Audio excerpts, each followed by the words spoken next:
Hi, I'm Scott Humphrey, CEO of the World Floor Covering Association. This is Leadership Live.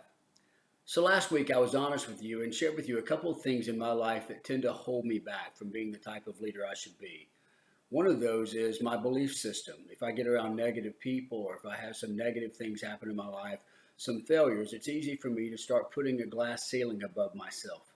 You'll remember the story I shared with you that I heard from Zig Ziglar about the fleas jumping up against the lid of the jar, and then when you take the lid off, after a while, they don't jump out because they believe it's there.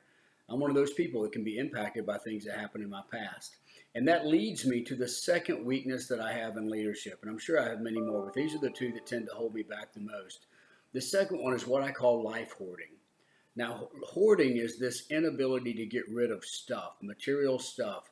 You buy it and it controls you. I'm not talking about that type of hoarding. I'm talking about your past controlling you, past experiences. It could be a failure last week. It could be a success 2 months ago when you had your best sales month, and this month's not living up to that standard. You cannot live back there. You've heard me say before, the past is a great place to learn. It's a terrible place to live. And so whether it's a past relationship, a past failure, a past success, past memory, any of those things can be things that you hoard in your life and they bind you back there. Let me give you an example. Little Susie went to the grocery store with her mama one day, and they've been through the grocery store. They get up to the cashier and there's all those impulse items, which are very well named, by the way. And she sees a little fake pearl bracelet and she wants that thing so bad. She looks at her mom. She says, "Mama, I'll do some extra work around the house." And her mom says, yeah, if you'll do some extra work around the house, you've been really good today. I'll let you get it.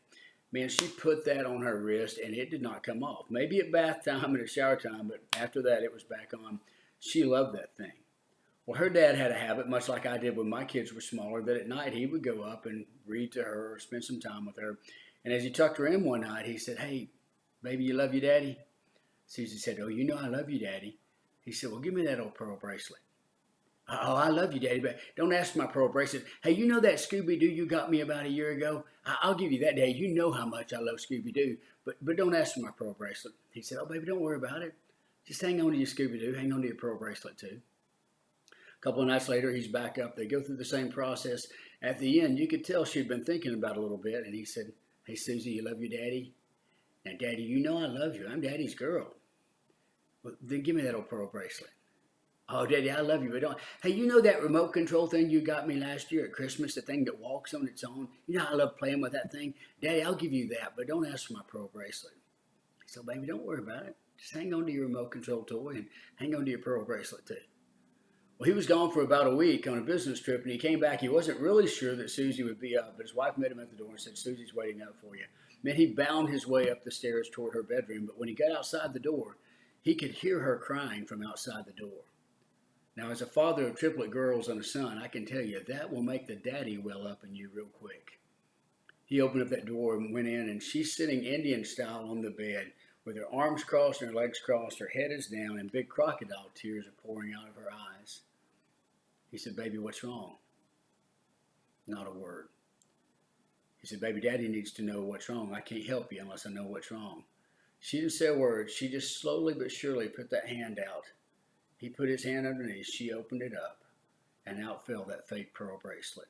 Somewhere during the course of that week, she realized that she loved her daddy more than she loved that bracelet, and she was willing to give it up. And it would be a great story as a father if it ended right there, but what happened next is even greater.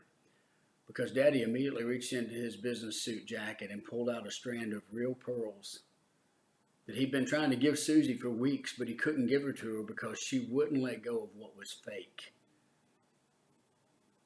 Ladies and gentlemen, I don't know what you're holding on to back there. It's a great place to learn. It's a great experience, but you do not have to live back there. Let it be a catalyst for what drives you into the future, but don't let those experiences hold you back. Somebody being rude to you, somebody cutting you off on the road, they don't think another thought about it, and yet it bothers you all day long.